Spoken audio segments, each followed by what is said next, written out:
মুক্তিযুদ্ধের উপসর্বাধিনায়ক কিলো ফ্লাইটের কমান্ডার এবং বাংলাদেশ বিমান বাহিনীর সাবেক প্রধান এয়ার ভাইস মার্শাল অবসরপ্রাপ্ত একে খন্দকার বীরুত্তম মারা গেছেন। ইন্না লিল্লাহি ওয়া ইন্না ইলাইহি রাজিউন।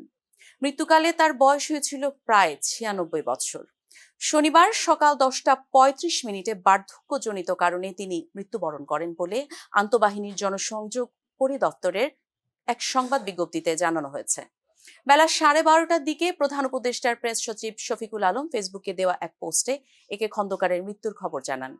নিজের ভেরিফাইড ফেসবুক অ্যাকাউন্টে দেওয়া এক পোস্টে তিনি লেখেন, আব্দুল করিম খন্দকার, যিনি একে খন্দকার নামে পরিচিত, ছিলেন একজন প্রকৃত বীর ও সত্যিকারের দেশপ্রেমিক।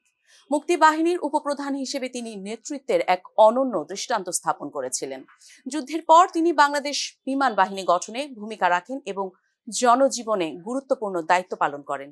তিনি আজ ঢাকায় ইন্তেকাল করেছেন। আল্লাহ তাকে জান্নাতে সুন্দর একটি স্থান দান করুন। একে খন্দকার 2 ছেলে, 1 কন্যা ও 3 নাতি নাতনি সহ অসংখ্য গুণগ্রাহী রেখে গেছেন। এর আগে গত 8 জুন ঢাকার সিএমএইচে চিকিৎসাধীন অবস্থায় মারা যান একে খন্দকারের সহধর্মিণী ফরিদা খন্দকার। মুক্তিযুদ্ধের সময় বাংলাদেশ বিমান বাহিনী গঠিত হলে তার প্রধান হন এয়ার ভাইস মার্শাল একে খন্দকার। মুক্তিযুদ্ধে অবদানের জন্য 2011 সালে তিনি স্বাধীনতা পদক পান।